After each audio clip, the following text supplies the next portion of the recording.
Fala, gente, bem-vindo ao Papo com o Especialista número 11, hoje com a presença ilustre aqui, do Paulo Camis, um dos grandes geriatras do Brasil, que veio para responder esse monte de pergunta aí que vocês têm feito para a gente no blog, em todos os canais de perguntas aí do Boa Consulta. Paulo, queria te agradecer muito por ter aceitado o nosso convite, vindo aqui esclarecer esse monte de dúvidas que se tem.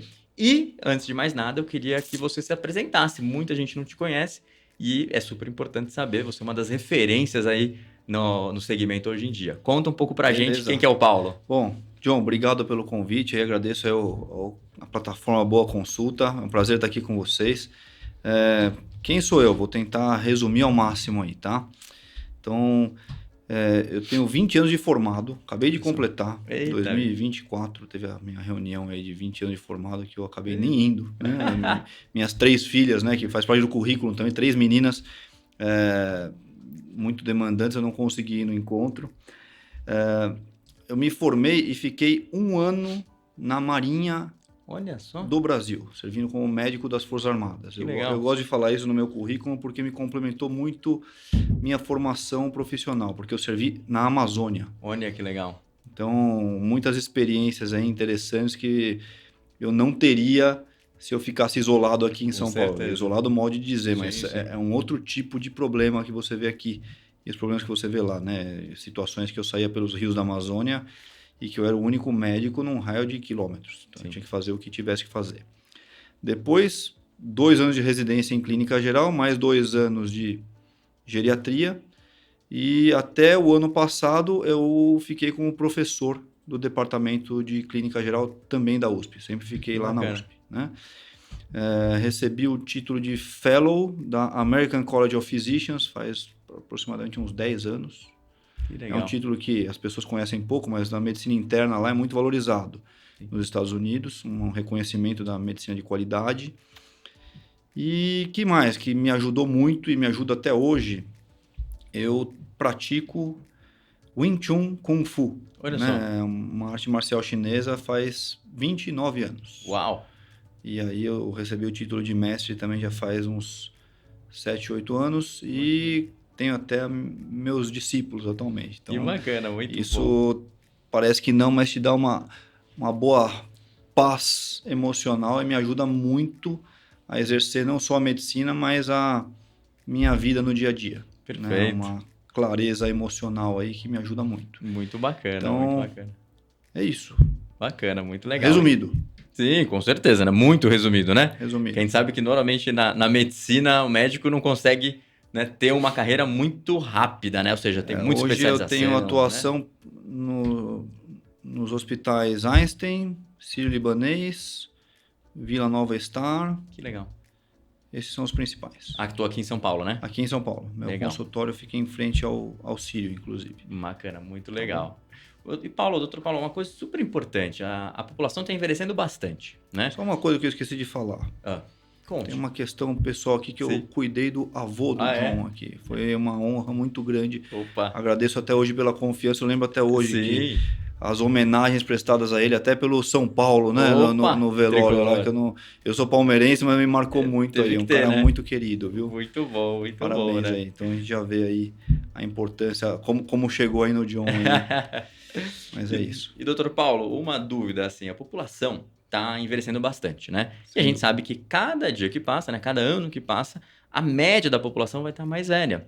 E aí, muita gente fala mais velho, mais idade, a terceira idade, mas não importa como fala, toda vez que estiver chegando uma idade mais avançada, a gente tem problemas que são relacionados com a idade. A gente acaba tendo desgaste, tem uma série de coisas, e para isso que o geriatra é importante. Perfeito. A pergunta que eu queria fazer é quando que uma pessoa efetivamente precisa ter a ciência de preciso ir no geriatra? Essa é uma ótima pergunta, John. Excelente pergunta, né? Porque o critério não é especificamente a idade, como todo mundo pensa. Tá. Com que idade que eu tenho que ir no geriatra? Não tem uma resposta precisa para isso. As áreas de atuação dos outros especialistas elas são muito claras. Sim. Então, você tem pressão alta, você pode ir no cardiologista, às vezes no nefrologista. Sim. Você tem alguma alteração no colesterol, você vai no cardiologista mesmo ou no endocrinologista. Perfeito. Você tem alguma diabetes, né? O que o endócrino tem? Os hormônios, né? Então, diabetes, tireoide, questões da hipófise, cortisol, enfim. Mas e a geriatria? Né? Onde que é a área de atuação do geriatra?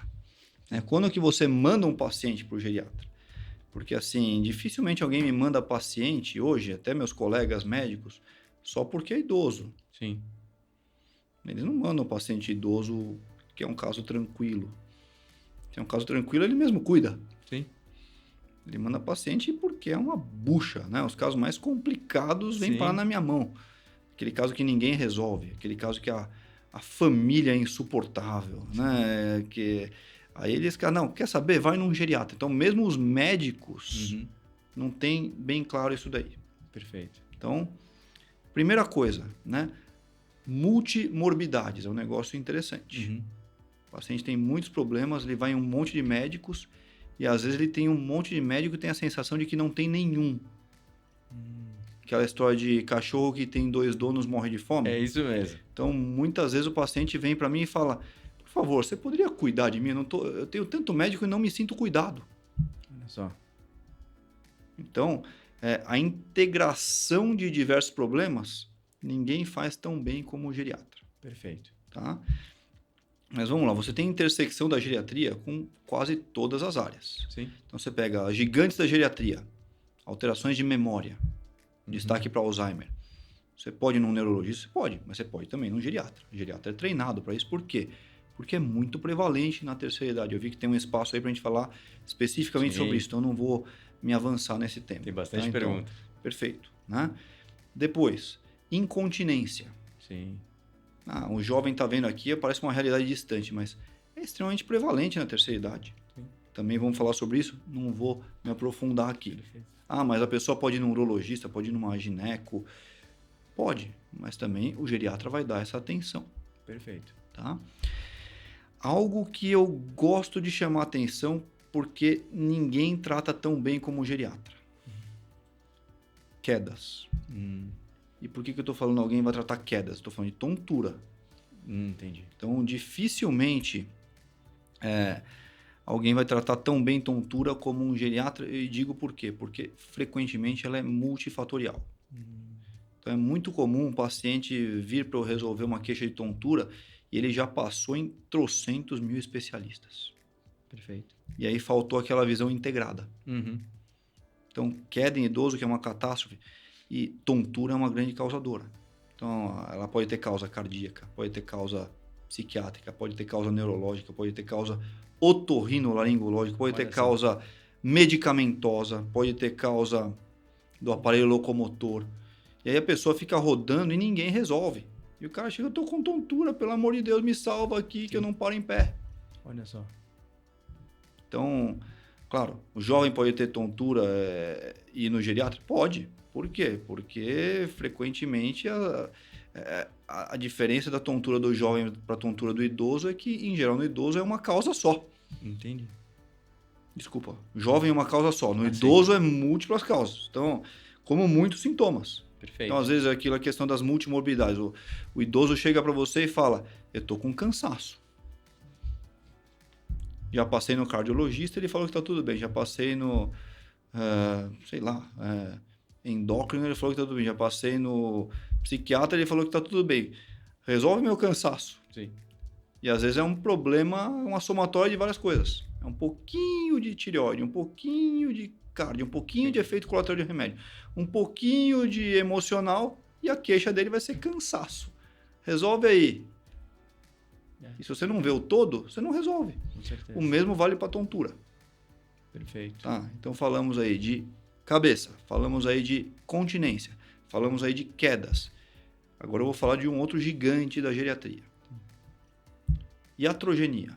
Danos causados não só pelo médico, mas pela equipe de saúde. Olha só. É um gigante da geriatria. E aí, quando eu falo de danos, eu estou falando frequentemente de remédios. Sim.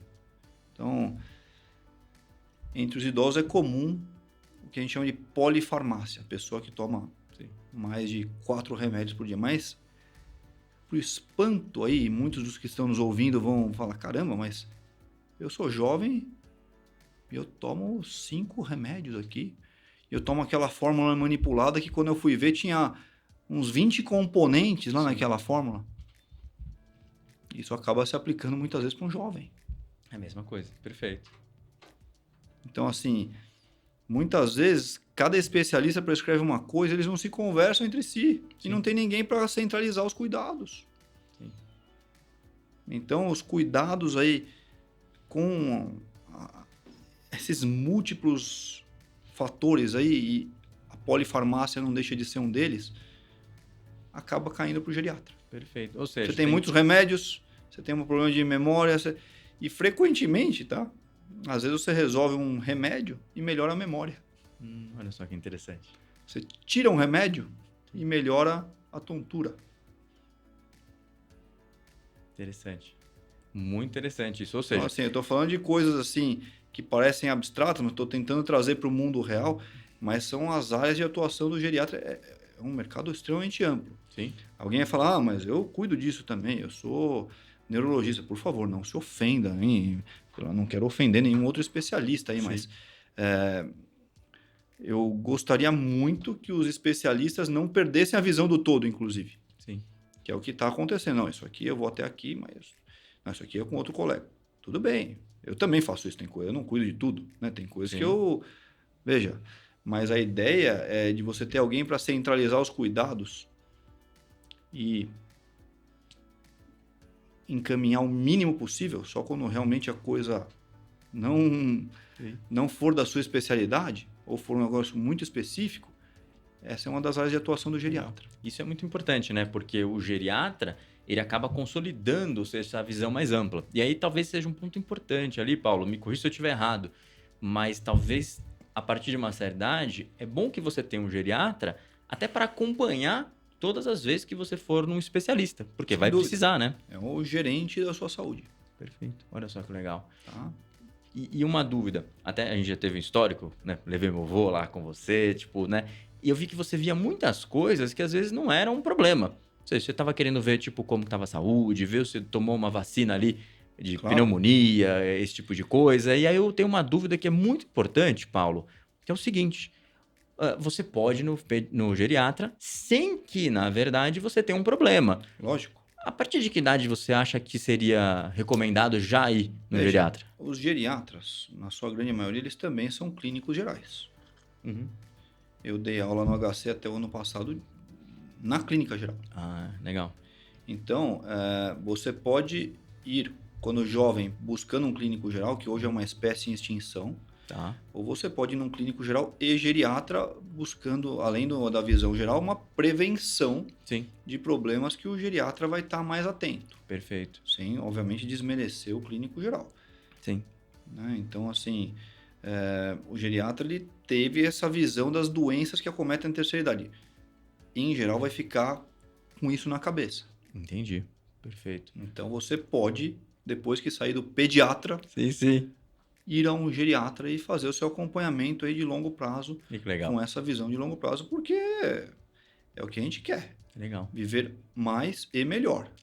Esse é um ponto importante. Muito mais qualidade até do que quantidade. Mas podendo aliar as duas coisas, opa, vamos nessa. Doutor Paulo, uma dúvida que eu tenho também é, mas assim, a gente falou de algumas aqui doenças, né? Tipo, incontinência urinária, Alzheimer, mas assim, hoje, quais são as principais causas que normalmente o paciente procura um geriatra, ou deveria pelo menos procurar um geriatra? Tá bom, perfeito, João. Os 7 Is da geriatria. Sim.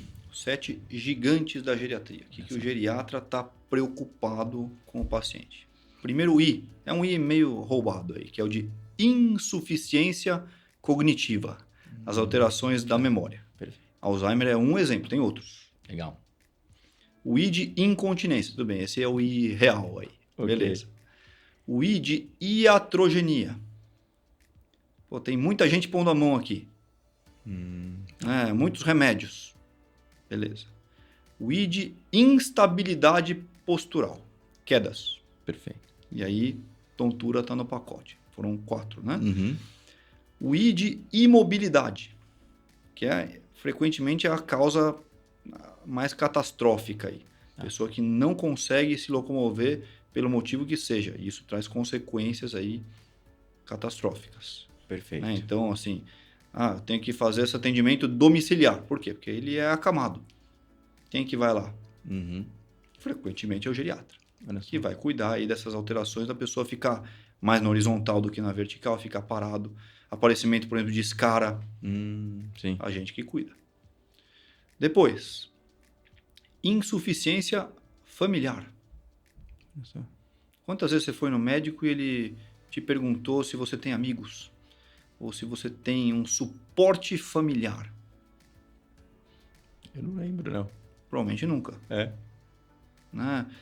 Então, um idoso que não tem um suporte familiar, eu falo, é insuficiência familiar, mas assim, é um suporte social mesmo que é Sim. importante, né? Frequentemente isso na geriatria equivale a uma insuficiência de um órgão. Olha só. O cara que não tem um suporte familiar, social, ele morre tanto quanto alguém que tem uma insuficiência renal, cardíaca, respiratória, enfim. É uma catástrofe. Olha só. Muito interessante. Tá? E depois você tem a insuficiência orgânica. Eu digo especificamente visão, insuficiência sensorial, Sim. audição, que gera uma série de desdobramentos aí. Vai Perfeito. falar, mas eu tenho uma insuficiência da visão, eu vou no oftalmo. Claro. Mas frequentemente isso vai impactar em outras coisas. O geriatra tem que estar atento a isso, o risco de cair. Eu tenho uma alteração na audição, eu vou no otorrino, eu vou numa fono para pôr o aparelho. Concordo. Só que isso vai impactar em outras coisas. Que outras coisas? Né? Uma pessoa, por exemplo, que ouve mal, é uma pessoa que fica isolada. Perfeito. É uma pessoa que todo mundo perde a paciência. O cego, todo mundo tem pena. O surdo, todo mundo tem raiva. De uma maneira, Sim. pelo amor de Deus, né? Sem generalizar, mas a pessoa que é surda, ela fica isolada. Sim. A pessoa que fica isolada, ela fica deprimida. Ela não interage com o meio. Olha só. Ela não vive. Ela sobrevive. Perfeito. E isso tem uma série de implicações na qualidade de vida e de como ela vai envelhecer. Então, assim, o bom geriatra tem que estar preocupado com isso. Perfeito. Ou seja, são pontos muito importantes. Pontos fundamentais. A questão da visão aumenta o risco dele cair. O bom geriatra tem que estar de olho no ambiente em que ele vive e tem que levantar a bola para quem está com ele. Sim, com certeza. Uma pessoa que tem uma deficiência visual dificilmente vai sozinha na consulta. Sim. Então você tem que orientar quem está com ela como tem que estar o ambiente para proteger ele de quedas. Perfeito. Ou seja, no final das contas, a gente tem uma situação que você também tem que se preocupar muito com prevenção. Ou seja, não é só tratar a queda, é tratar não cair, né? Tem que evitar a queda. Prevenção acima de tudo. Então, assim, eu vejo um paciente aqui, eu falo, meu amigo, tô te preparando aqui para as próximas décadas. Sim. Como assim, doutor? Eu tenho 80 anos. É isso aí. Próximas décadas, eu tô te treinando aqui para você carregar os seus bisnetos no colo, porque os netos já estão maiores que você, às vezes. Exato. Você não aguenta mais, já estão. Agora prepara para os bisnetos. E você quer ser um bisavó bem ativo, né?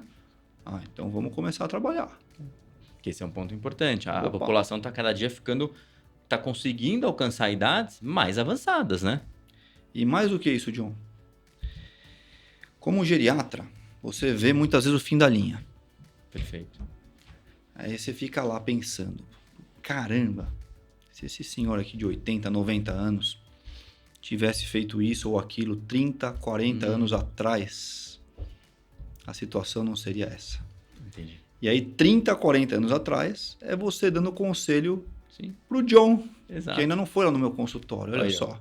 Tem que ir, tem que dar uma passadinha. Podia estar te dando esse conselho para algo que você vai evitar daqui a 50 anos. Tá certo. Uma frase que é minha, hein?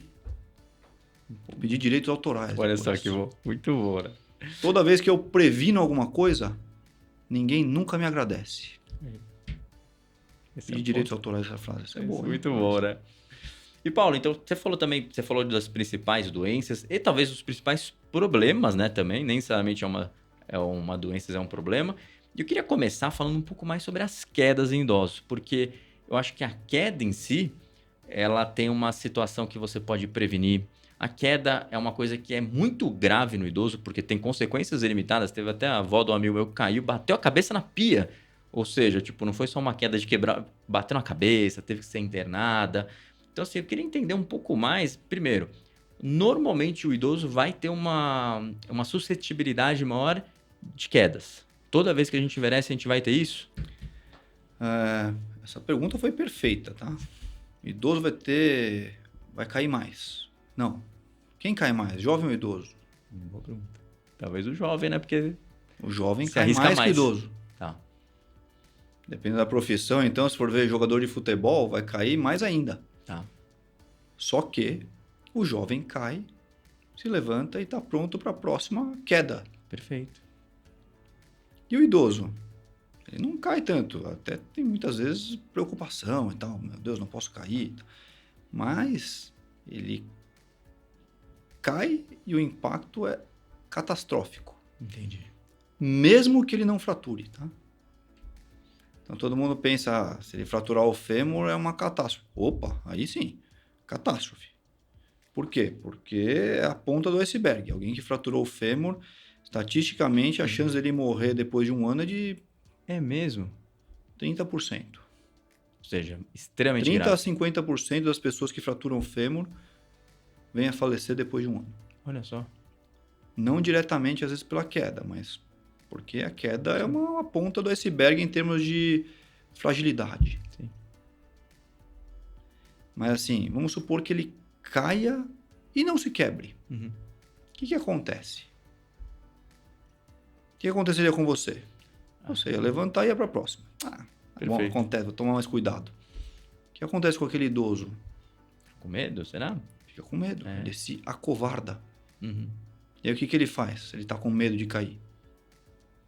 Para de andar. Ele anda menos. Olha Ele só. anda menos, o que acontece com ele? Saúde vai pro buraco, né? Ele perde músculo. Olha só.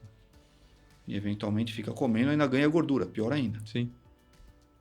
E aí o que acontece? Quando ele for andar de novo, ele tem menos músculo, mais gordura, instabilidade para andar, a chance dele cair aumentou. Sim, com certeza. Você tem que quebrar esse ciclo. Sim.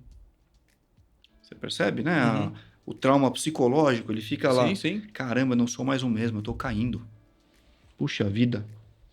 E pior, eu tô caindo e... Poxa, o médico falou que meus ossos estão mais frágeis. Que eu tenho osteopenia, osteoporose. E se eu cair e me quebrar? Meu Deus. Sim. O primo da minha tia, ou melhor, não, meu irmão teve isso e morreu. O cara fica totalmente medroso e com razão. Sim, com certeza. E aí? Você vai quebrar esse ciclo como? Uhum. Difícil. Você tem que agir tanto no emocional como no que levou ele a cair.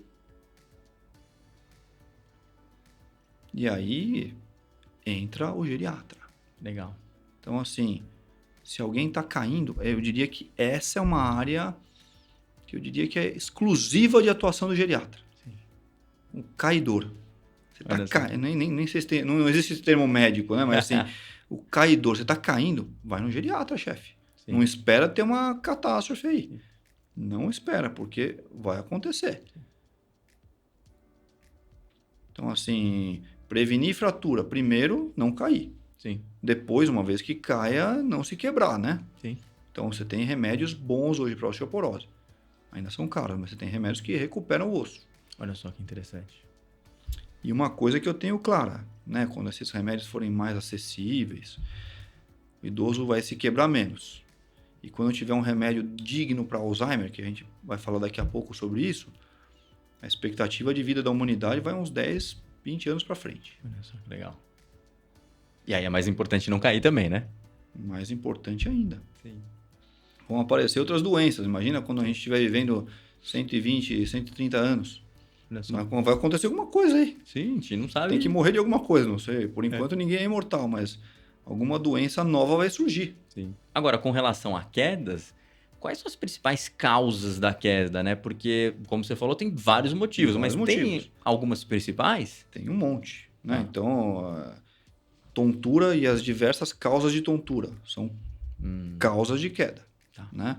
Efeito colateral de remédio. É um campeão. É mesmo? Um campeão. Que interessante. Tá? Problemas relacionados ao ambiente. Que é um simples. Sandália havaiana.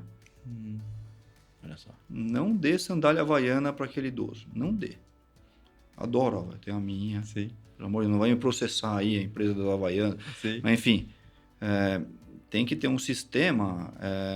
Fica até a dica, olha só. Vou virar consultor das havaianas. Em vez de me processar, ainda vou ganhar uma grana, olha só. Mas o ponto é o seguinte. Ele tem que ficar prendendo o pé lá. E aquilo escapa muito fácil. Entendi. Então a própria havaiana é um obstáculo para ele cai. Sim. Depois, tapetinhos. Tapetinho é uma desgraça. Tem que tomar cuidado. Tanto pelo tapete escorregar como por levantar a borda. Então você tem que dar uma olhada naquele ambiente. Os arquitetos, minha mãe é arquiteta. Coisas maravilhosas, só que às vezes verdadeiras armadilhas. Tem degrau na sala, não sei o quê. Tem que ficar de olho. Coisas lindas, mas às vezes são obstáculos. Então, causas intrínsecas dentro do paciente e causas extrínsecas, fora do paciente, o ambiente. Perfeito. Tá? Então, ficar atento ao remédio. Destaque aí dos remédios para psicotrópicos. Entendi. Remédios que agem no sistema nervoso. Olha só. Remédios que agem na musculatura. Às vezes o cara tá com a via neurológica perfeita, íntegra. Mas a musculatura não tá bem. Ele tá lá pisando em ovos, porque o músculo não tá legal. Seja porque ele não tem músculo, sarcopenia, Sim. é uma doença também da terceira idade, sarcopenia, a alteração na quantidade ou qualidade do músculo. Ou porque alguém muito legal deu, ele tava com dor nas costas, eu dei aquele relaxante muscular para ele. Olha só. Ele melhorou a dor, mas ele ficou meio molengão lá. E caiu. E por que o idoso que cai morre? Do que morre um idoso?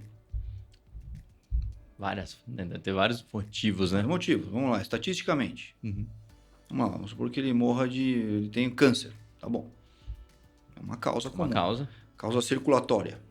Sim. Causa comum. Causa circulatória, felizmente a gente tem remédios bons para tratar. Você só tem que antecipar lá, dar os remédios e a pessoa dificilmente vai ter esse problema. Mas tem que ficar de olho na prevenção. Mas idoso morre de pneumonia. De maneira geral, sim, né?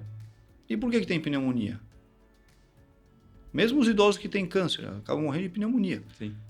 Porque o câncer enfraquece e a pessoa aspira o que come ou a própria saliva, que é rica em bactérias. Vai pelo buraco errado. Olha só. Quando a gente engasga, Sim. é isso.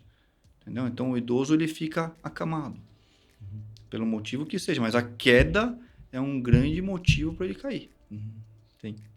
Então presta atenção. Um idoso que está sob risco de queda é um idoso que está sob risco de morrer. Sim. Com certeza. E eu achei um ponto importante, porque você falou que existem causas que são, por exemplo, tem um motivo de saúde, a pessoa ficou com uma tontura, pode estar relacionado com medicamentos, ou seja, por isso que é importante ter um geriatra para identificar quais são esses medicamentos e se nada disso pode estar interferindo. Mas tem causas que no dia a dia, por exemplo, eu mesmo, outro dia eu caí em casa. Entendeu? Mas por quê? Porque é aquilo que você falou, da armadilha, né? Armadilha. Só que quando você já tem uma certa idade, que a queda pode impactar de uma maneira mais significativa ali, para você deveria tomar cuidado, ou seja, também tem que estar super atento a esse ambiente, né? Sem dúvida, sem dúvida. E um lugar onde o idoso cai muito, banheiro. Olha só. Escorregadio o chão, o box às vezes não está adaptado, não tem aquela barra de apoio. Sim, que é super importante. Então, são defesas que você vai criando no ambiente que você tem que ter uma preocupação. Entendi. Então, por exemplo, a geriatria atua do ponto de vista médico, mas você tem gerontólogos que vêm do ponto de vista não só médico, mas do envelhecimento como um todo. Então, você pode ter um arquiteto gerontólogo. Ok. E ele vai fazer as devidas adaptações naquele ambiente. Perfeito. Esse é um ponto importante. Eu acho que extremamente Exatamente. importante, né? Exatamente. Então, você Sim. tem que ficar atento, tem que conhecer aquele idoso para inserir ele Sim. no ambiente, né? Ele não ficar sobrevivendo, ele viver. Sim, é muito importante, tá certo. Então, é um trabalho de educação da população. Sim, bem importante, sem dúvida. E um ponto importante, doutor Paulo, você falou sobre os medicamentos, né? Assim, hoje a gente vai vendo que os idosos, no decorrer da vida, a pessoa começa a tomar um medicamento aqui, aí depois outro médico recomenda outro e vai indo. Quando ele vai ver, ele tá tomando 10 comprimidos por dia, né? Tem que ter um momento que ele tem que verificar tudo isso, porque senão Sempre. ele pode ter um problema relacionado com queda ou com outras coisas, mas com queda também, né? Exatamente. Tá. O que eu mais gosto de fazer é tirar remédio. Nem sempre eu consigo, mas eu adoro tirar remédio, limpar aquela prescrição. Perfeito. Quantos pacientes eu não conquistei só por tirar remédio? Olha só. Claro que tem alguns que adoram o remedinho, não é assim, é uma minoria. A maioria gosta que você tire remédio. Sim. Ô, doutor, você vai tirar remédio? O senhor é o primeiro que está me tirando o remédio. Eu falei, ainda bem. Sim. Isso aqui está te fazendo mal. Por quê? Porque te deram faz 10 anos e ninguém pensou em tirar. Olha só. Você foi lá tomando, já toma há muitos anos, e foi aceitando aquilo como sendo bom ou normal. Sim. E tem que repensar tudo. Todas as vezes. Toda vez que der para tirar remédio, tira. Entendi, perfeito. Porque é um químico, né? E se você já gera, cada um começa a reagir de uma forma totalmente diferente com outros químicos que você está colocando para dentro. Exatamente. Você tem que saber muita farmacologia. Perfeito. Na geriatria, você tem que saber muita farmacologia. Como cada um daqueles fármacos interage. Que legal, tá certo. Ou seja, esse é um ponto importante. Quando vai um paciente lá no seu consultório, uma das coisas que são importantes é revisar essa lista de medicamentos, né? Sempre. Tá. Sempre. E um negócio curioso. Todo dia isso acontece. Sim. Todo dia. No seguinte sentido, vamos repassar seus remédios? Se eles estão iguais ao que eu te prescrevi na consulta passada? Frequentemente não estão. Não, tá. Ou porque algum outro colega tirou, ou porque o próprio paciente... eu achei que esse aqui não era importante. Esse aqui precisava tomar 2 vezes ao dia mesmo? Esse aqui uma vizinha falou que era bom para isso, eu estou tomando. Então, é impressionante o que dá de diferença de uma consulta para outra. Interessante. É incrível. Então, a gente tem que estar sempre reacessando. Entendi. E, de uma maneira geral, menos é mais. Perfeito. Esse é um ponto muito relevante. Mas tem que ser um profissional ser qualificado para conseguir identificar o que pode tirar, né? Não faz por conta própria. Tive um embate hoje até com a paciente, as 2 filhas davam risada, rir para não chorar, né? Porque assim, às vezes a pessoa tem mais influência de uma comadre ou da cabeleireira do que do médico. Olha só. Eu tô tomando esse daqui que a minha cabeleireira falou que ajudou um outro cliente dela e ela se deu bem e deu para mim. Pelo amor de Deus. Nada contra a sua cabeleireira, a sua comadre, a sua vizinha, não sei quem. Mas, poxa, podia ter perguntado para mim antes. Sim, sem dúvida, né? E assim, a gente estava passando por esses pontos da queda. Um dos pontos que você falou que é a tontura. E aí uma coisa que eu ouço muito, e eu vi muitas perguntas, na verdade, aqui que o pessoal mandou, as pessoas falam que elas às vezes têm um pouco de tontura, quando levantam da cama. E aí eu queria entender se isso é um problema ou não. Levanta da cama, levanta devagar, espera um pouquinho até levantar, né? Ou não? Ou será que isso pode ser um problema que realmente pode impactar uma queda depois? Pode ser, pode não ser, tá? Tá. Essa é uma tontura que todo mundo já teve. Entendi. Quem falar pra mim que não teve é um grande mentiroso. Você já teve, não teve, João? Eu não lembro disso, mas... Olha, você nunca teve quando levantou rápido? Opa! Eu não me recordo, pra ser bem sincero, mas... Que mentiroso, não tô brincando, pelo amor de Deus. Mas assim, se quiser fazer essa experiência, tem até um estudo que eles fizeram na Alemanha. Tá. Um estudo muito sério. Se quiser procurar no YouTube, German Study, Syncope, de desmaio. Eles induziram desmaio nos pacientes. Jovens saudáveis. O que eles fizeram? Ficavam agachados, num espaço todo acolchoado para ninguém se machucar. Sim. Ficavam agachados e levantavam rapidamente, depois de ficar fazendo hiperventilação. Porque dá uma vasoconstrição no cérebro. E levantavam rápido, aí leva um tempo, às vezes, para o sangue que está represado na perna chegar na cabeça. E as pessoas desmaiavam. Pum! Chegavam alguns até crise convulsiva por falta. É impressionante esse estudo. Interessante. Qual que é o ponto, né? O que é o normal, o que não é? Né? Quando a pessoa tem algum risco de cair por conta disso, é preocupante. Perfeito. Mas isso pode acontecer em pessoas saudáveis. Ou seja, não é algo absurdo quando Não é você algo levanta da absurdo. cama ter uma leve tontura. Exato. Aí você tem que saber, primeiro, se isso tem alguma causa, ou se for natural, só tomar cuidado para você não sair levantando que nem Isso, louco de uma rápido, maneira né? geral, qual que é a causa? Desculpa te interromper, Tá. John, mas qual que é a causa em geral dessa tontura quando você levanta rápido? Qualquer coisa que faça ter menos sangue fluindo para sua cabeça. Perfeito. Então é pressão baixa ou batimentos baixos. Entendi. Naquele momento. Sim. Pressão alta não dá desmaio. Curioso, não sabia disso. E na terceira idade eu tenho 1000 vezes mais problemas com pressão baixa do que com pressão alta. Curioso, né? Muito mais. Muito mais. Sim. Quais são os sintomas de pressão baixa? Porque pressão alta não dá sintoma, tá? A não ser que seja muito alta. Olha só, Sim. isso é polêmico. Tá. Pressão alta não dá sintoma? Não dá sintoma. A não ser que esteja muito. Tá. Muito alta. Acima de 20 por 12. Né? Entendi. Fora isso, não justifica nenhum sintoma. Sim. E pressão baixa? É aquela sensação que a gente tem num dia de muito calor. Tá cansado, sem vontade de fazer nada, só quer ficar deitado o dia inteiro. E aí, às vezes, esse sintoma está sendo induzido no idoso por conta de excesso de remédio. Isso é verdade. Às vezes de Interessante. pressão, às vezes remédios que não são para pressão, mas que o efeito colateral são abaixar a pressão. Sim, olha só. E não são poucos. E esse é um caso curioso, doutor Paulo, porque assim, na família, eu lembro até hoje, a minha avó ela tinha pressão alta e minha tia tinha pressão baixa. E o que eu lembro, né? Que minha avó tinha pressão alta e ela falava, não, pressão só mata alta, né? E talvez não seja Mas exatamente isso. isso. Tão imputado na população. Não, sim, mas olha só que curioso. Aí ela falava pra mim, não, pressão alta mata. E ela se cuidava muito com isso. Ela tomava os medicamentos. Eu lembro que toda semana ela passava pra medir ali pressão, etc. A minha tia tinha pressão baixa. E ela é muito engraçado, porque ela nunca foi no médico por causa disso. E assim, qualquer situação que era um pouco mais... que ela sentia que ela estava com a pressão baixa, né? Talvez quando a pressão estava muito baixa, eu lembro que ela pegava, ela não ia no médico, ela tacava sal, né? Taca sal, alguma coisa parecida, salgada, né? Então você vê que tem uma discrepância de comportamento, que a pessoa que tem a pressão alta tem uma preocupação maior, e talvez por isso não seja um problema, mas a pessoa que tem a pressão baixa acha que não tem um problema, né?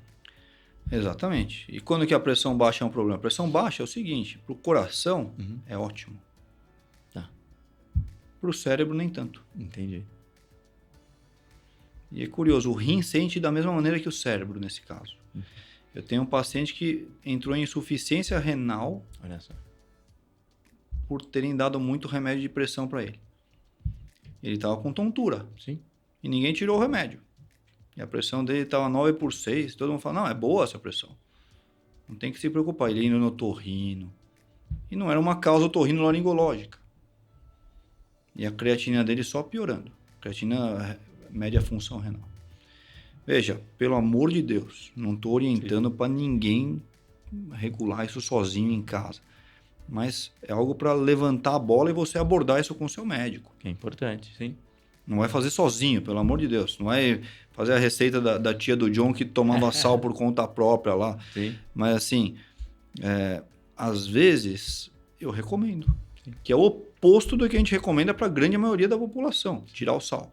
Mas eu falo, aumenta o sal, chefe. Sim. Por quê? Porque está faltando sangue nas ideias. Sua pressão está muito baixa. Entendi. E aí você não para em pé. E aí você fica sonolento o dia inteiro. Aí você fica cansado o dia inteiro. E olha que curioso, hein? Agitação em Alzheimer. Às vezes a pessoa só fica agitada quando deita. E quando fica na vertical, fica sonolenta. Pressão baixa.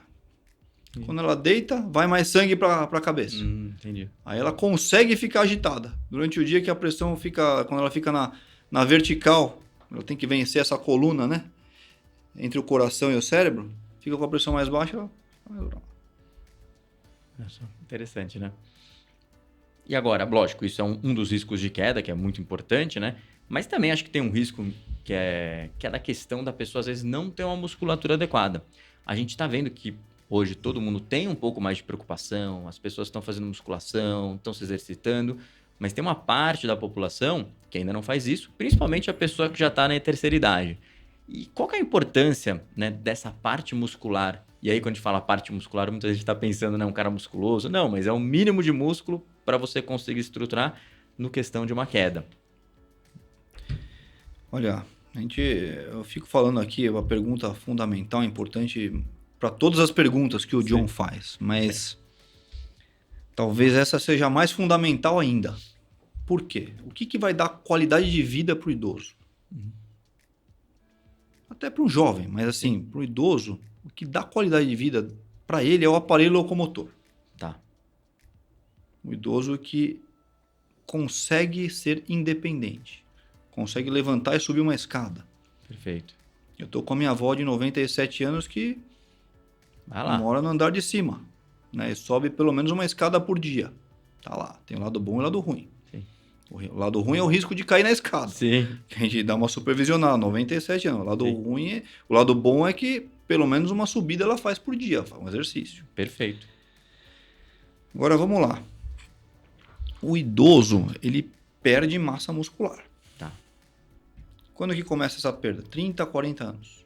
Entendi. Perde mais ou menos 1% de massa muscular, da quantidade de músculo por ano. Perfeito. Estou falando de quantidade, não de qualidade. Tá. Às vezes você chega lá, o John que corre maratona, ele chega lá, pouco musculatura, mas a musculatura dele é de grande qualidade. Entendi. Aguenta resistência. Não estou falando de quantidade, que é aquele halterofilista lá. Volume, né? Exatamente. Tá bom. Tudo bem. Independente disso, que tipo de exercício que é importante aquele idoso fazer? Se eu tivesse que escolher um, são 3. Tá. Anaeróbico, de força. Aeróbico, cardíaco, né? Cardiorrespiratório. E de equilíbrio. São os 3 importantes para o idoso. Perfeito. Tá? Ninguém lembra do equilíbrio, que acrescenta na terceira idade, mas é fundamental, porque vai prevenir queda. Esse é um ponto muito importante. Você falou que eu não tinha pensado. Beleza. Só que se eu tivesse que escolher entre esses 3, um só, eu escolheria exercício de força. Tá. Os 3 são importantes. Se eu tivesse que escolher o mais importante, exercício de força. Legal. Vou pôr o idoso na academia? Opa, pode pôr. Ah, mas ele não consegue chegar na academia. Então faz uma fisioterapia em casa. Qual que é a diferença entre fisioterapia e musculação? Fisioterapia é uma musculação direcionada aí para reabilitação e também com menor intensidade, mas não deixa de ser uma musculação. Perfeito. Então assim, ele está muito fragilizado para ir para uma academia. Musculação. Desculpa, fisioterapia. Perfeito. Começa daí. Legal. Por quê? Né? Quando você faz musculação, trabalho de força, você vai estar preparando o seu corpo para atividades curtas. Quando você faz um trabalho aeróbico, você vai estar preparando ele para resistência, atividades longas. Sim. O que o idoso vai fazer? Atividades de longa duração ou atividades curtas? Levantar e daqui até ali subir uma escada. Provavelmente Mesmo se ele for fazer um turismo na Europa, Uhum. ele vai ficar no ônibus, vai descer do ônibus, vai lá, vai ver o monumento, vai voltar para o ônibus, vai para o próximo. Então ele tem que estar preparado para fazer atividades curtas. Outro ponto. Musculação. Vai fazer aonde? Que grupos musculares? Primeiro, segundo, terceiro, quarto lugar. Perna. Vai na academia, só fica usando o braço lá pro idoso. Para ele ficar se exibindo, não vai servir para nada. Para que serve braço forte para um idoso? Para carregar os bisnetos. E olhe lá. Sim. Por um período curto de tempo, enquanto eles não crescem. Depois nem eu carrego minhas filhas daqui a pouco. Mas enfim, né? Ele tem que carregar muito bem o peso do próprio corpo. Perna, perna, perna, perna, perna. Perna tem que ser muito forte. Importante. Segundo lugar, mas bem depois do primeiro, costas. Para não ficar aqueles velhinhos caricaturais. Sim. Ficar com postura bonita. Terceiro lugar, abdômen para equilibrar com as costas. Então, estou falando perna e axial. Sim. O que menos precisa é braço. Aí você vai na academia, só dá um braço. É o que mais faz, né? Pelo amor de Deus. Isso é um ponto relevante, porque você está falando que treinar perna e aqui essa parte do Axial. abdômen, as costas, é uma das coisas mais importantes. E, de fato, se você for ver, é o que mais influencia para você não só andar, mas ter um equilíbrio correto do corpo, né? Perfeito. Entendi. Olha que legal. Veja, eu estou esclarecendo muitas coisas que são óbvias, mas é que como às vezes estão longe da realidade de um jovem, Sim. a gente só vai refletir quando chegar lá. Começa a fazer isso hoje, pô. Sim. Por Com que você não certeza. faz dorsal na academia? Você faz? Eu faço. Tem que fazer. Abdominal as pessoas até lembram, mas Sim. dorsal não é todo mundo que lembra.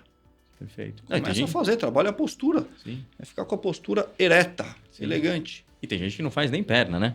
Bom, só quer ficar lá, né? Entendeu? Então, esse é um ponto muito relevante. Ou seja, e aí você falou uma coisa muito relevante também aqui que eu achei importante, que é o trabalho de equilíbrio, que ele pode ser associado com a fisioterapia ou com até numa academia, na musculação, se você tiver um direcionamento, né? Ou fazer por conta própria. Sim. Ou seja, Esse depois daqui, tiver um ó, direcionamento. você consegue andar? Esse eu vou recomendar. Faça você mesmo em casa. Olha só. Dificilmente eu falo isso, mas faça em casa. Você pode fazer tudo desde que com segurança. Tem um Sim. corredor na sua casa? Tá bom, para você apoiar para não cair. Sim. Então você começa, primeiro, anda com um pé na frente do outro. Como se estivesse andando na cordinha do circo. Sim. Encosta o calcanhar na ponta do pé e vai indo bem devagar. Que é mais difícil devagar. Sim. Aí você vai já treinando seu equilíbrio. Tá muito fácil? Então, toda vez que você der um passo, você levanta o pé e fica num pé só. Conta até 5. Depois conta até 10. Sim. E você vai treinando seu equilíbrio num pé só. E se chegar num nível de isso ficar muito fácil, fecha os olhos. E aí já tá de parabéns, né? Aí você tá de parabéns. Legal. Se você cair é porque tinha que cair. Sim. É, porque eventualmente a gente está falando de causas de quedas. Mas você pode cair sem querer por uma situação, Veja. né, específica. Ninguém Porque é a gente tem que imortal, tentar prevenir. mas enfim, ninguém está isento. Sim. Volta e meia a gente tropeça e cai, mas Sim. sim, vamos trabalhar para prevenir. Exato. Ou seja, não cair por causa de uma questão que não é da queda em si, do acidente. Ou seja, porque você não tem musculatura, ou porque você está com a pressão baixa, ou porque você tomou alguns medicamentos que te deixaram tonto. Então, é evitar esse tipo de situação. Muito importante. E só para finalizar a parte da queda, doutor Paulo, eu achei muito interessante ali a parte da queda, porque eu não imaginava que tinham tantas questões envolvidas, né? Mas assim, você falou que quando a pessoa cai, realmente é um problema grave, né? E eu até tive um caso de uma avó de um conhecido que realmente caiu. E, em teoria, a queda em si, no chão, não foi um problema, mas é que ela caiu na cozinha, que deve ser próximo ali, como você falou, do banheiro, porque é uma área mais lisa, né? Deve ser mais fácil de cair. E ela bateu a cabeça. E aí ela teve um problema grave ali que demorou meses para se recuperar, né? Ou seja, se você ainda cai num ambiente que não está tão controlado, você tem um risco ainda maior, né? Sem dúvida. E o acidente de carro para um jovem equivale a uma queda para um idoso. Entendi. Claro que tem níveis de acidente de carro Sim. e tal, mas assim, Na média. o impacto na vida de um idoso frequentemente é proporcional ao de um acidente automobilístico. Entendi. Pesado. Isso é uma boa frase aqui que eu achei que Mais uma aí. foi muito importante, né? Mais uma. Muito legal. Doutor Paulo, agora vamos falar... Idoso morre porque cai. Aí, ó. Pensa assim. Sim. Interessante. Isso aí, acho que já tá na minha cabeça isso, né? Agora, doutor Paulo, acho que para seguir os assuntos, acho que a gente tem uma coisa que é muito importante e aí tem um tabu aí, porque muitos idosos não gostam de falar isso, né? Que é a questão da incontinência urinária.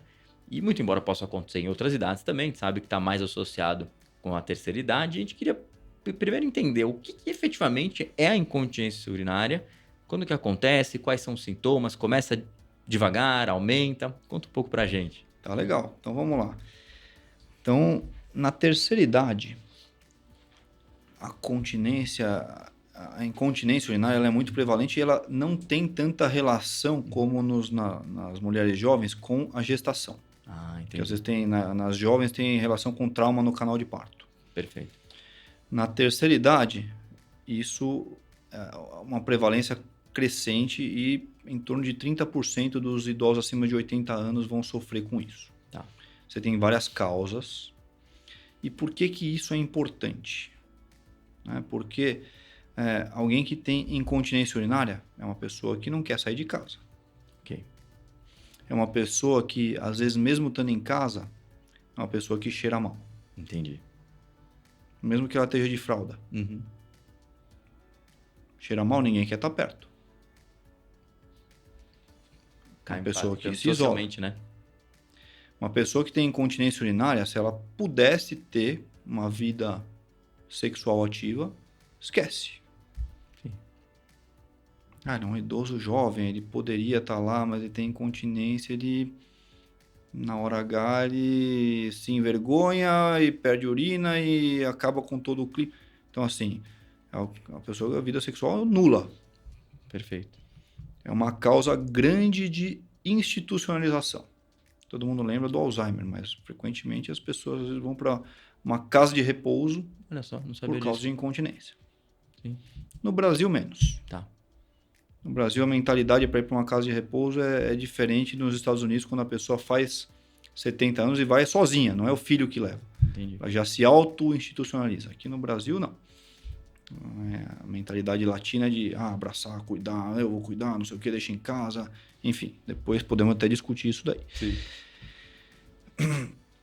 Mas o que eu gostaria de linkar com o tema anterior é o seguinte: uma pessoa que tem incontinência urinária é uma pessoa que cai mais e, consequentemente, morre mais. Olha só. Se você tem que correr para o banheiro, Perfeito. o risco de você cair naquele trajeto é maior. Com certeza. E às vezes você deixa de sair, você também deixa de andar, de exercitar, né? Exatamente. Isso atrofia outros sistemas aí. Perfeito. Então você pensa, caramba, para um jovem, uma incontinência seria... o cara vai se molhar, vai ter que trocar de roupa. Para um idoso é o risco de morrer. Sim. É o risco de cair. É o risco de perder músculo. Perfeito. Então você percebe como na terceira idade os sistemas começam a interagir. Sim. Você pensa, o que tem a ver a parte urinária com o aparelho locomotor? Sim. E tem tudo a ver, né? Tem tudo a ver. Poxa, mas ele conseguia chegar no banheiro até a semana passada. Ele conseguia, mas ele foi no cardiologista que deu um remédio de pressão que é um diurético. Então ele tinha uma urgência para ir no banheiro, a urgência virou uma incontinência. Perfeito. Olha só como as coisas são sutis. Eu vou além, hein? Um negócio mais simples. Olha só, John. Você é um ótimo neto. Você quis dar um presente para o seu avô. Aí você deu uma calça para o seu avô. Maravilhosa a calça. Só que a calça, ao invés de ser uma calça de zíper, é uma calça de botão.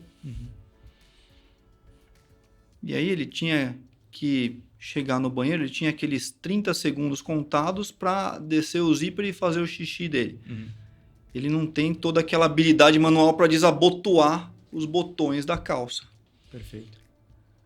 E uma roupa diferente, um dispositivo diferente na roupa transformou aquele idoso num idoso incontinente. Olha só. Perfeito.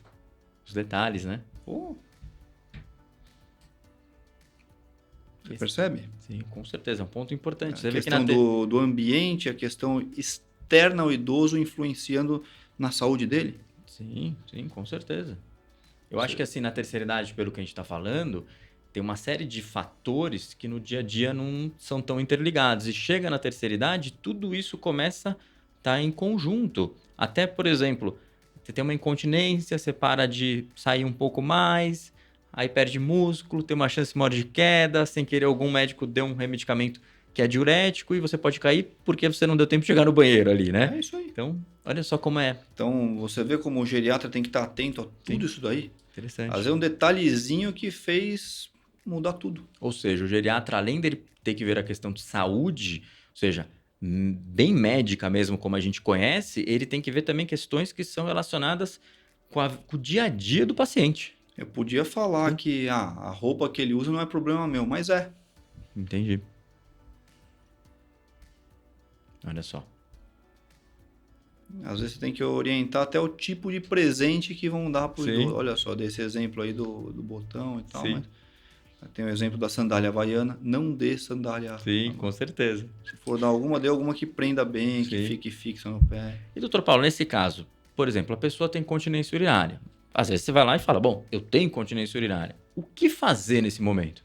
Beleza, ótimo. Sim. Né? Tem tratamento em incontinência urinária? Tem, olha Tem? só. Desde que a pessoa tenha a cabeça preservada, até para saber o que é um banheiro. Chegar Sim. no banheiro então ele não pode estar demenciado muitas vezes, porque ele não vai Sim. nem lembrar que tem que ir no banheiro.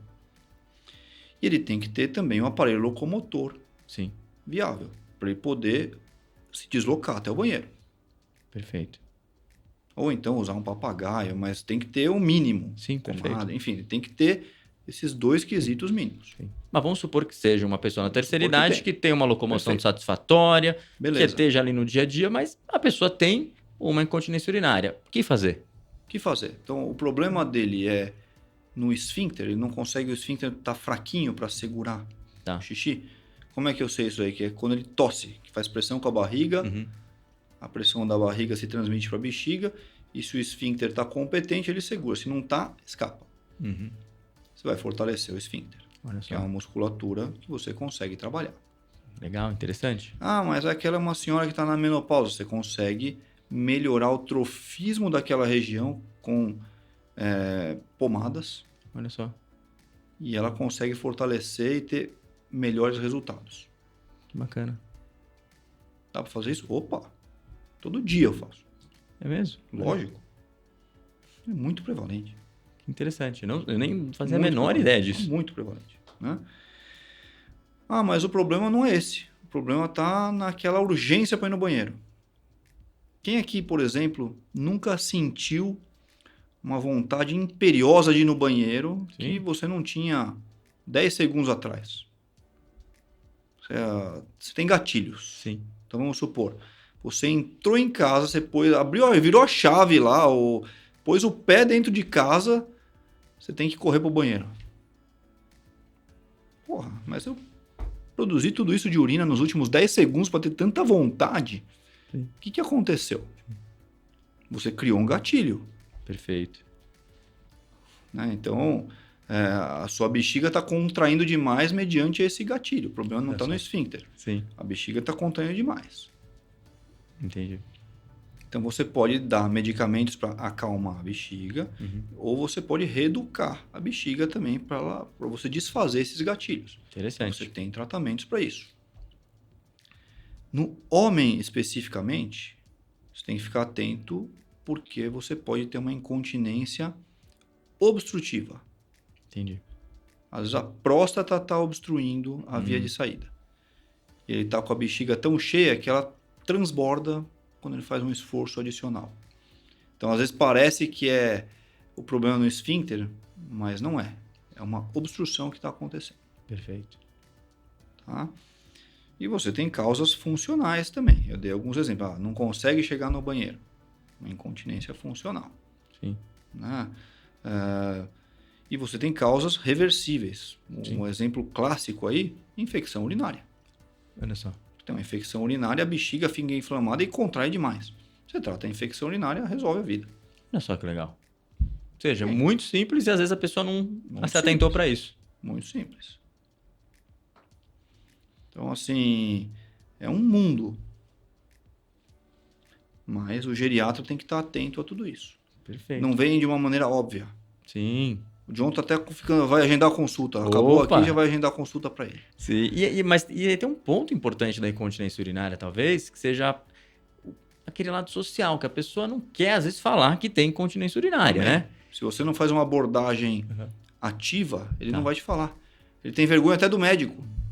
Olha só. E se for alguém acompanhando ele, às vezes ele também vai ter vergonha de tocar no assunto. Olha, que curioso.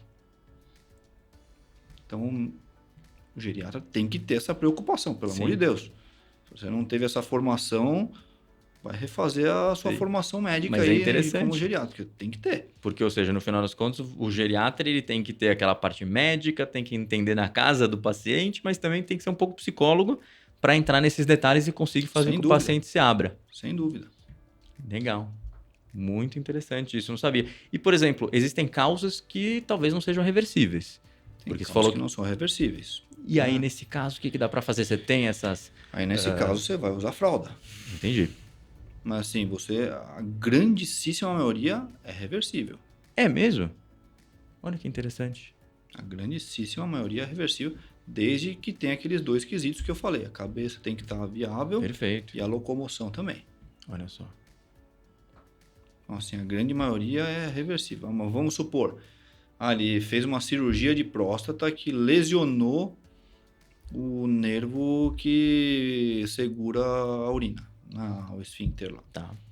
Você pode, veja, não vou entrar no mérito do custo do procedimento, mas você pode fazer um esfíncter artificial. Olha Existe isso, tá? Sim. Não sou eu que faço, é um urologista, mas só para Sim. dizer que tem como resolver. Existe essa opção. Existe essa opção. Que legal. Então, assim, até para esses casos você tem. Interessante, muito bacana. Eu não imaginava isso, né? Você tem. Entendi. E agora, saindo um pouco ali da incontinência urinária, talvez seja uma coisa que acometa muitas pessoas, mas...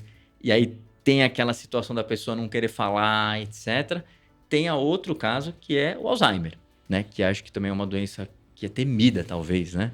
Mas essa já é uma doença que você consegue diagnosticar de uma maneira um pouco mais fácil. Conta um pouco pra gente, pra começar, doutor Paulo, assim, pra quem não conhece direito, o que é o Alzheimer, acho que pra começar, e aí depois a gente vai passando sobre a doença também. Tá, vamos lá.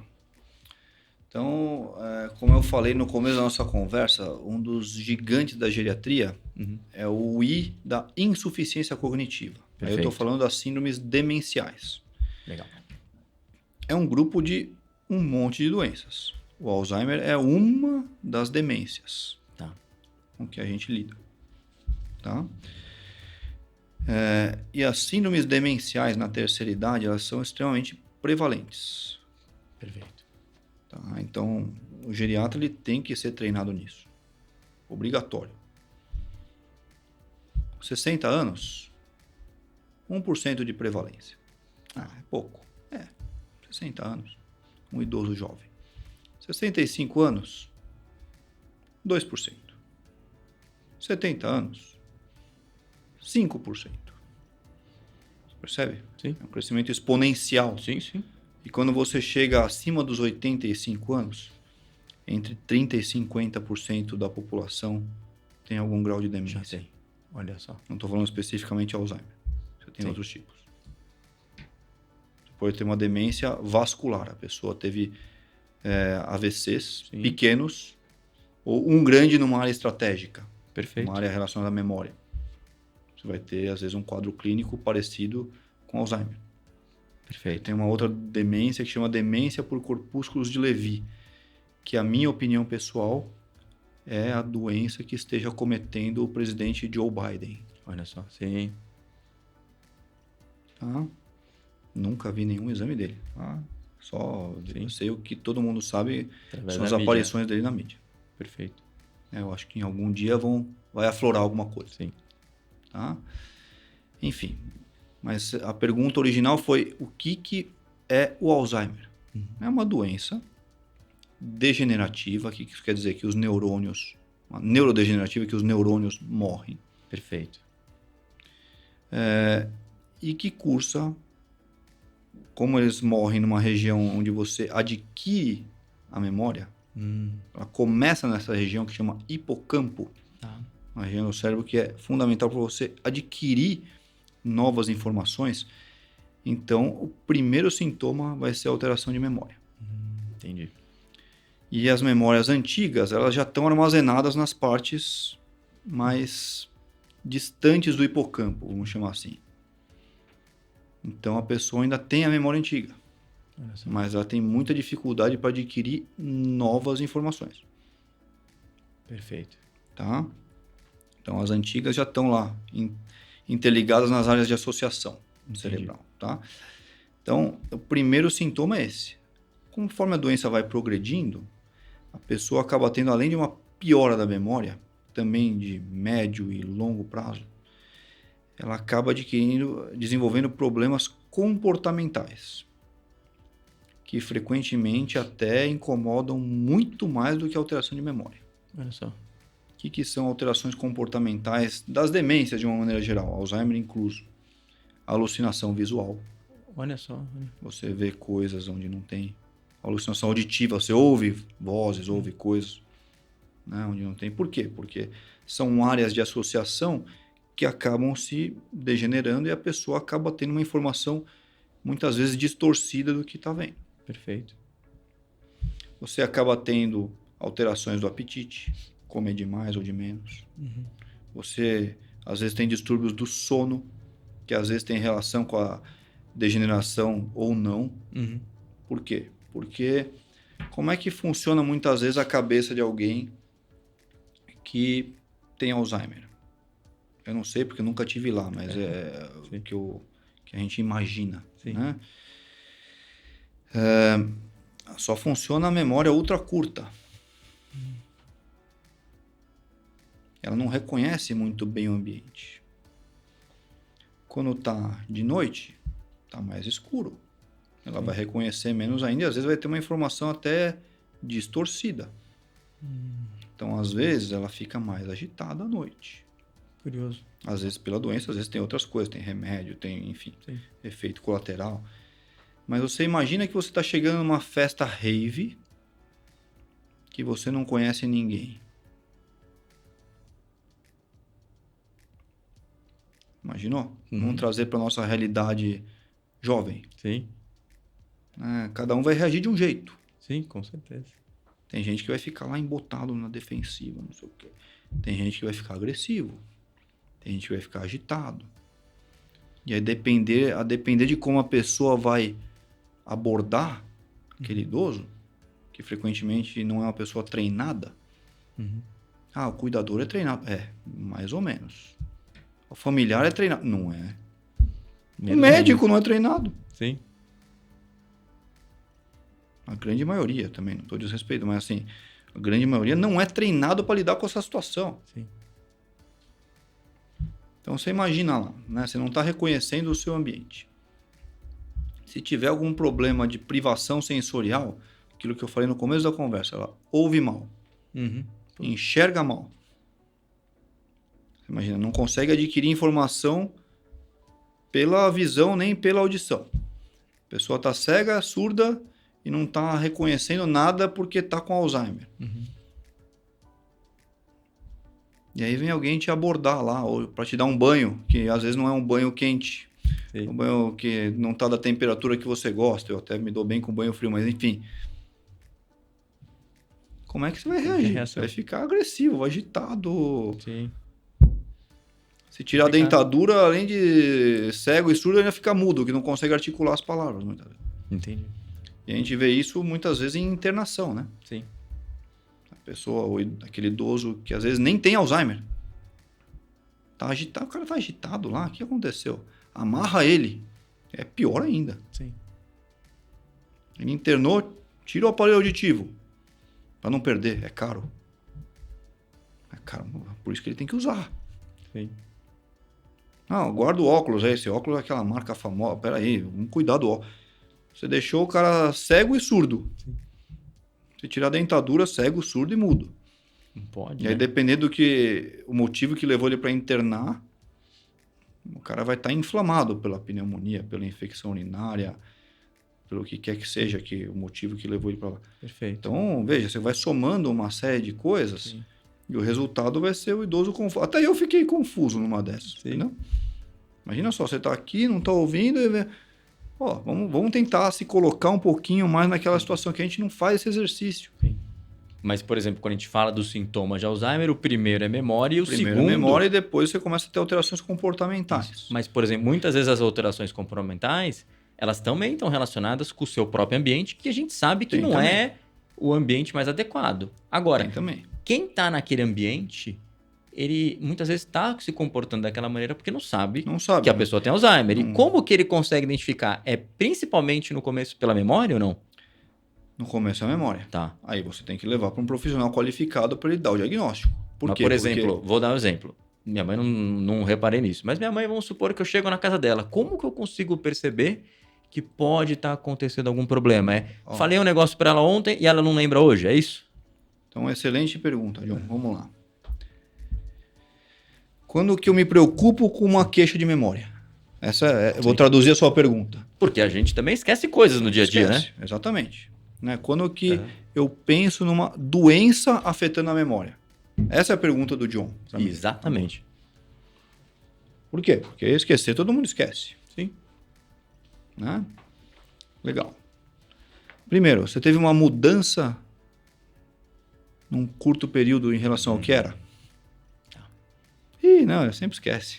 Fala isso aí, já até desisti, porque eu falei, mas eu sei que eu tenho que falar 1000 vezes e é assim desde que ele é pequeno. Opa, peraí. Não é doença. Perfeito. É a pessoa. Sim. Então teve uma mudança em relação ao que era? Primeira coisa. Entendi. Não, teve uma mudança. Opa, vamos lá. Essa é a primeira coisa que você tem que ficar atento. Aquela alteração de memória recente, ou sempre foi assim? Entendi. E também, só para dizer, não é porque sempre foi assim que não dá para melhorar, dá para trabalhar sim. Aí, né? Não, ele sempre foi distraído. Dá para melhorar isso daí, dá para trabalhar a atenção e tal, tem que ver o que está acontecendo. Mas que não significa que seja Alzheimer, né? Não significa que seja Alzheimer. Perfeito. Então, primeira coisa, uma piora em relação ao que era. Tá.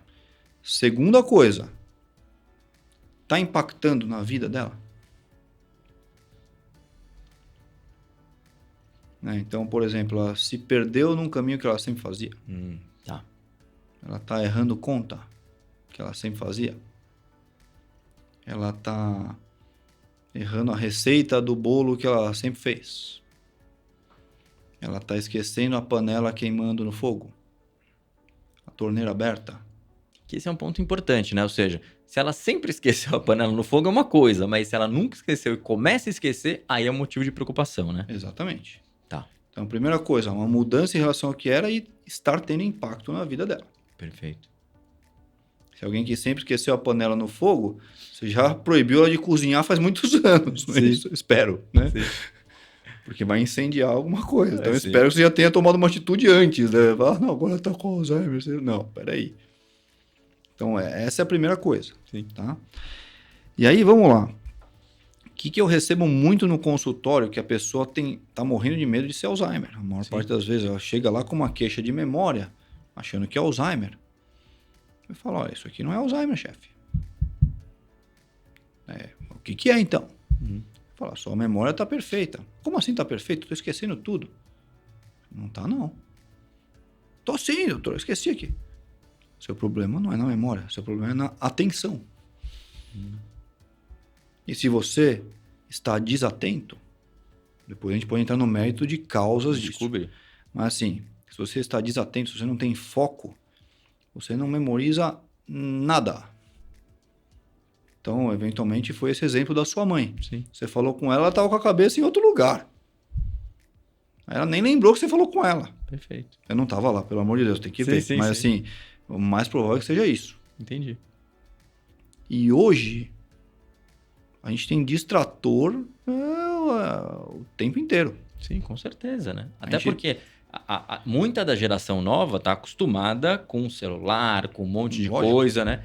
E a terceira idade está começando a fazer esse trabalho. Você está aqui, mas você está distraído com tudo está te tirando foco. Sim. Se você não tem esse trabalho, essa atenção direcionada, você não tem nada. Perfeito. E a gente falou desses sintomas, são iniciais, principalmente da memória. Isso é importante, às vezes, para um familiar que tem que ficar mais atento com isso. Agora, depois que esses sintomas começam a evoluir muito, às vezes a pessoa não tem um familiar próximo. E aí ela pode ver sintomas diferentes ou não? Ou sempre vai ser exclusivamente na memória? Frequentemente o familiar próximo demora para ver. Entendi, olha só. Ele só vai ver quando a coisa estiver feia. Porque às vezes o idoso está num ambiente que ele tem outras defesas. Entendi. Então, em vez de ele chegar no banheiro por esse caminho, tem o outro, ele não lembra desse, mas lembra do outro. E um exemplo esdrúxulo aqui, mas só para dizer. Em vez, o idoso ele tem uma certa inteligência, em vez de falar bonito, ele fala belo, ele usa um outro caminho para chegar lá. Perfeito. E aí quem está do lado não percebe. Uhum. Então, se você notou alguma coisa, não deixe de levar num profissional qualificado. Legal. Que é a pessoa certa para identificar se realmente tem alguma coisa, né?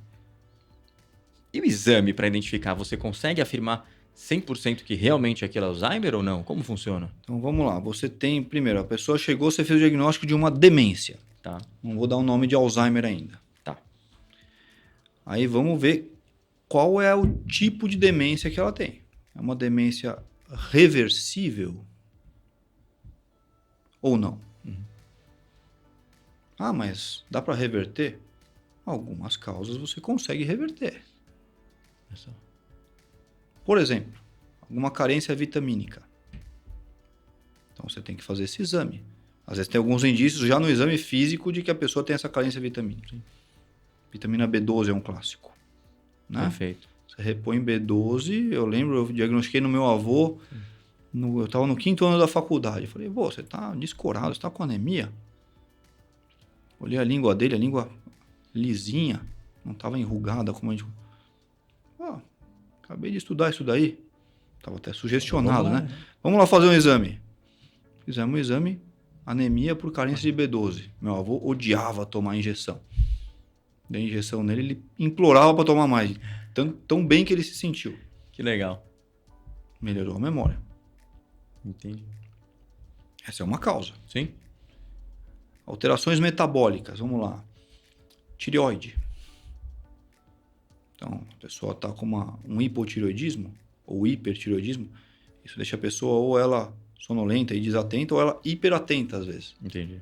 O hipertireoidismo fica hiperligado e tal. E também acaba tendo um efeito oposto do que a gente espera. Hiperatento é bom? Não, às vezes é hiperatento a tudo. Então, acaba sendo a nada. Você corrige, melhora a memória. Legal. Alguma alteração estrutural. Exemplo agora do presidente Lula. Né? Ele teve aquele hematoma subdural. Acabou de ser drenado o hematoma subdural. Estava com esse hematoma há 2 meses, aumentou, começou a ter dor de cabeça. Às vezes a queixa vai ser alteração de memória. Você drenou aquele efeito que estava comprimindo o cérebro, resolve. Perfeito. Você tem um tumor numa área-chave. Sim. Tira o tumor, resolve. Perfeito. Né? Você tem uma outra causa que chama hidrocefalia. Acúmulo de líquido no cérebro. É uma causa reversível, se você pega no começo. Legal. Então, assim, primeira coisa, você vê a causa. Aí a pergunta que você me fez que me levou a todo esse raciocínio. Você consegue dizer se a pessoa tem Alzheimer? Você consegue. Tá. Você consegue ver se tem. Primeiro, quando você faz um exame, você tem aquela região do hipocampo atrofiada. Já é um indicativo. Entendi. Tem outras doenças que atrofiam o hipocampo? Tem. Então, você não pode falar que é Alzheimer.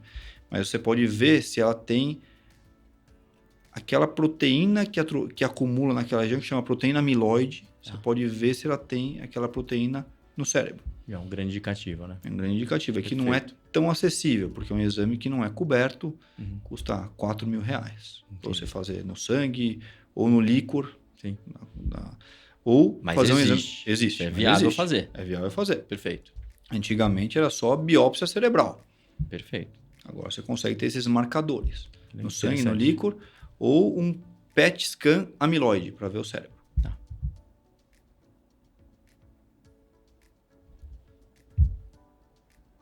É isso aí. Legal, interessante. Então, ou seja, Então você consegue. isso é muito legal. O que você vai fazer com o resultado? Aí já muda, né? Mas isso é Outra muito coisa. legal porque você consegue ter uma identificação sem o exame, ou seja, você imagina que seja aquilo e os exames acabam te dando indicativo. Exatamente. Quanto tempo tem esses exames de curiosidade? No líquor já tem uns anos aí, viu? Entre 5 e 10 anos. Mas é coisa mais O recente. exame de sangue é dos últimos 3 anos. Olha só, é recente. E o PET amiloide já tem uns 10 anos, mas ele era no Brasil, chegou faz uns 3, 4 anos. Perfeito. E aí, por exemplo, vamos supor que você tenha identificado realmente que você está com Alzheimer. Quais são as formas de tratamento? Eu imagino que deve diferenciar um pouco do inicial, né? Para quando já está um pouco mais avançado. Vamos lá. A gente ficou por uns 20 anos sem ter tratamentos novos para Alzheimer. Os tratamentos deixam muito a desejar. Muito mesmo. É uma área da medicina que nós não evoluímos a ponto de dar um tratamento satisfatório. Você retarda um pouquinho a progressão da doença. Que isso só. Mas falar que você reverte, que volta a melhorar a memória é uma mentira. Tá. Isso não acontece. Tá? Agora, nos últimos 2 anos, eles foram mais animadores. Porque Legal. você começou a ter tratamentos para tirar a proteína amiloide, que é o gatilho da doença do cérebro. Faz 2 anos. Bem recente. Legal. Qual que é o problema? É caro. Ok. Estou falando de uns 200 mil reais por ano. Perfeito. De tratamento. Agora, esse é um tratamento novo, né? Faz 2 anos que começou e, inclusive, já o primeiro tratamento que foi aprovado já foi substituído por outros 2.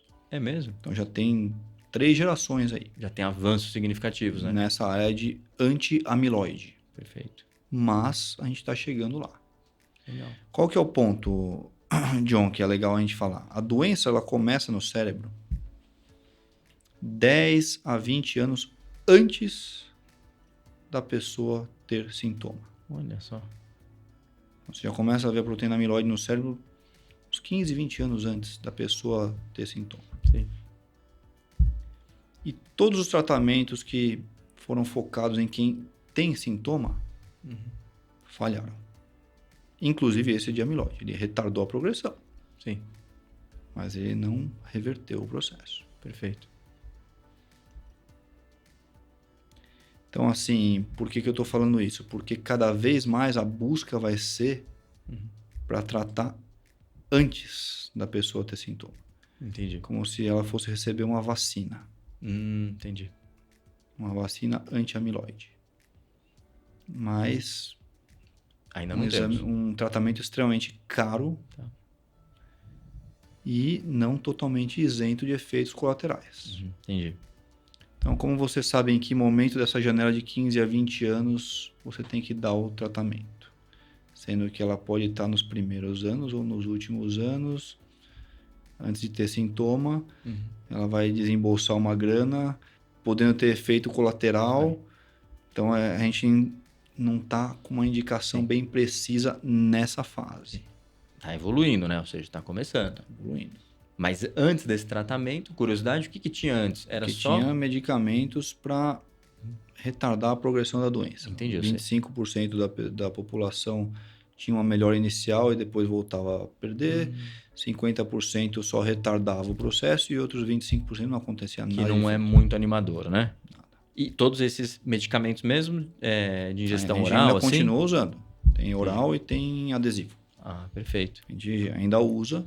Sim. Porque é o que tem de acessível.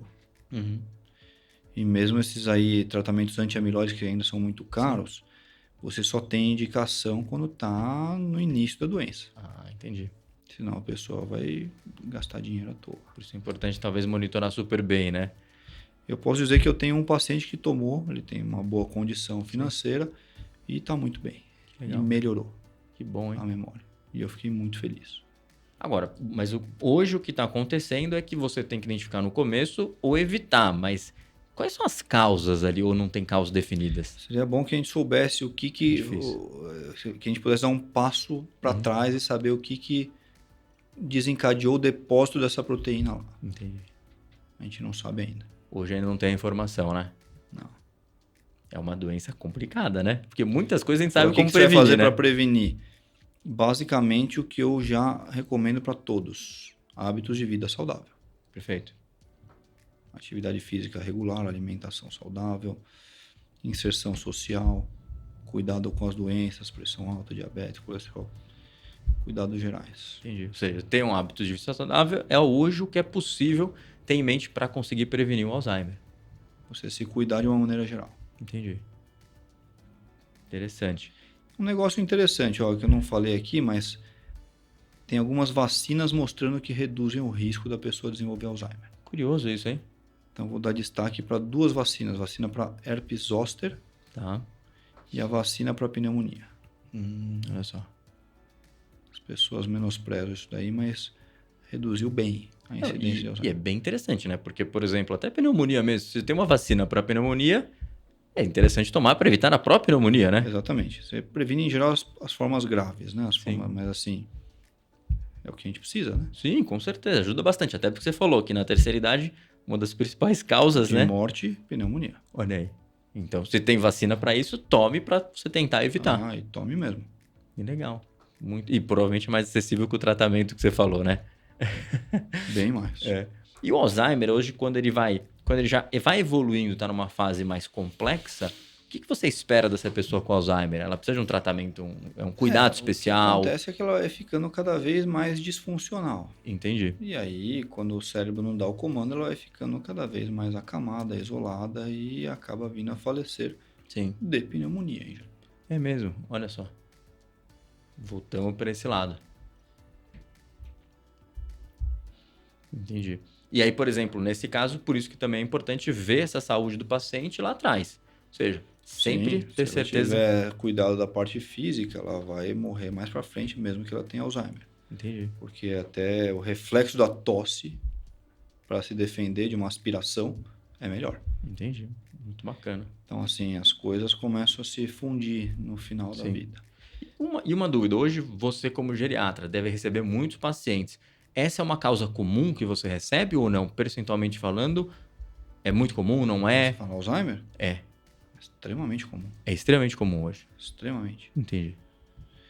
Um negócio curioso também é o tratamento para Alzheimer. Olha só, né? Ele frequentemente piora a continência urinária. Olha só. Ele faz com que a bexiga às vezes contraia demais. Entendi. E como o tratamento deixa muito a desejar, e você tem que escolher entre o cérebro e a bexiga, Sim. frequentemente as pessoas preferem escolher priorizar a bexiga. E deixa a pessoa sem tratamento para Alzheimer. Não é incomum. Entendi. Esse é um ponto importante, hein? Nos Estados Unidos eles falam bladder or brain. Sim. Bexiga ou cérebro. Olha só. E Paulo, uma dúvida, assim, tudo que a gente tem falado, na verdade, é que também a gente tem que ter uma preocupação muito grande com o envelhecimento saudável. Ou seja, você tem que chegar na terceira idade de uma forma saudável, seja não só com seus exames, mas muitas vezes com musculatura adequada, para você conseguir enfrentar qualquer problema que venha a ter nessa idade. Conta um pouco pra gente o que você vê do envelhecimento saudável, quando você deve começar a pensar de uma forma mais intensa sobre esse assunto, né? Vamos lá. A resposta para a sua pergunta é sempre. Com Você tem que pensar sempre em manter uma boa saúde. Em algum momento a conta de você não fazer hábitos de vida saudáveis vai chegar. Perfeito. Se a sua genética é boa, ela chega mais tarde. Legal. Se a sua genética é ruim, chega mais cedo. Às vezes, mesmo você fazendo tudo certinho, às vezes a conta chega de alguma maneira. Mas vamos lá. O que eu acho legal da gente fazer um raciocínio até para as pessoas consolidarem a coisa, né? Eu gosto de pensar de uma maneira evolutiva. Tá. Como é que a nossa genética chegou até aqui? Pense nos nossos antepassados, John. Uhum. Tá? Então, vamos lá. O que eles fizeram para sobreviver? E eu não estou falando de 100 anos para cá, estou falando de mais para trás. Sim. 100 anos para cá mudou tudo. Com certeza, né? Tudo. Todo o nosso estilo de vida mudou em relação ao que era antes. 100 anos para cá. E aí as pessoas falam que isso ou aquilo é certo. Mas o que é o certo para a gente envelhecer de uma maneira saudável? É você estar o mais próximo possível do que faziam os nossos antepassados. Perfeito. Ponto. Ninguém nunca conseguiu me convencer do contrário. Então vamos lá. O que é o mais antigo de tudo? Atividade física. Se os nossos antepassados não fizessem isso, a gente não estava aqui. Não saíssem para caçar, não arassem a terra. Enfim. Atividade física selecionou a nossa genética. Perfeito. Então, a atividade física regular é mais importante do que qualquer remédio que eu possa prescrever. Não tem nenhum remédio que eu prescreva que seja tão impactante como a pessoa fazer exercício. Perfeito. Primeira coisa. São 5 pilares, tá? Esse é o primeiro. Tá. Segundo pilar, alimentação. Eu ia complementar com alimentação saudável, mas é um assunto meio pantanoso, porque se você for entrevistar algum nutricionista, cada um vai falar que a nutrição que ele prescreve é melhor que a outra do colega, enfim. Então eu não vou falar saudável, eu vou falar alimentação natural. Uhum. Totalmente diferente dos nossos ultraprocessados de hoje em dia. Perfeito. Não estou falando a favor de veganismo, onivorismo, não estou falando nada disso. Estou falando de a gente passar mais tempo comendo que os nossos antepassados reconheceriam como alimento. E não os ultraprocessados. Ponto. Para não puxar a sardinha para um tema que eu gosto muito, eu vou falar que uma dieta que eu acredito muito é a do jejum intermitente. Legal. Pensando também nos nossos antepassados. Por quê? Hoje todo mundo fala que você tem que comer um pouquinho a cada 3 horas, não é isso? Sim. A gente está aqui, são 4 da tarde. Quem está vendo, quem está assistindo vai ver a hora que quiser, né? A última vez que eu comi foi ontem na hora do almoço. Olha só. Parece que eu tô passando mal, meu Deus, Não. não sei o quê. E para pensar, vocês acham que os nossos antepassados comiam a cada 3 horas? Tinha disponibilidade de comida a cada 3 horas, né? Você tá louco. Se eles comessem todo dia, já estavam no lucro. Sim. Então, o ser humano ele se adapta muito bem ao jejum. Ah, mas eu sinto fome. Claro que você sente fome. Você se adaptou a comer daquele jeito, o ser humano se adapta. Sim, com certeza. Você criou a fome. Se você ficar comendo a cada 3 horas e pular uma refeição, você vai ter fome. Sim. Você criou a fome. Você pode criar a saciedade também. Perfeito. Fato. Tá? Você criou a fome, você pode criar a saciedade. Então, eu sou um grande incentivador do jejum intermitente. Legal. Em alguns casos, até jejum prolongado. Mas, enfim, não tente fazer isso em casa, sem orientação. Sim. Tá? Dependendo do remédio, você pode ter efeitos colaterais ruins. Então, vamos lá. Então, atividade física regular, alimentação saudável. Legal. Depois, inserção social. Aquela pergunta que eu falei para você. Quantas vezes você foi no médico e ele te perguntou se você tem amigos? Ou, melhor, né? Se você tem um papel na sociedade. Isso ele pergunta. Quer saber a sua profissão, é a primeira coisa da entrevista. Sim. Mas se você tem amigos, não pergunta. Dificilmente. Eu não lembro de ninguém perguntar isso. E isso é fundamental para o envelhecimento saudável. Sim. Hoje você tem um isolamento físico enorme. Olha só. Mas eu interajo com todo mundo. Via WhatsApp, via Facebook, mídias sociais. E o calor humano? Sim. Ninguém. Nossos antepassados, eles tinham chance maior de sobreviver se estivessem em grupo. Certeza. Fato. Eles saíam para caçar. Se tivessem sozinhos, não iam sobreviver. Sim. Então, fato. Não tem como argumentar com isso. Até na hora de dormir, estavam em grupo. Ficavam lá na fogueira, conversando. A preocupação que eles tinham no dia seguinte era como é que ia ser a caçada, a colheita, o que fosse. Mas enfim, é totalmente diferente do nosso estilo de vida atual. Que você tem uma demanda enorme. Sim. Você sai de casa todo dia sendo xingado. Você tem uma necessidade de assimilar informações e performar que os nossos antepassados não tinham. Perfeito. Então, veja, se a gente conseguir se aproximar nesse quesito, eu sei que é impossível. Não estou mandando ninguém morar no Himalaia e ficar meditando Sim. o dia inteiro. Mas sim, se aproximar o máximo possível desse estilo de vida, envelhecimento saudável. Perfeito. Tá? Então, valorize seus amigos. Conviva com eles. Interaja, converse. Toque. Sim.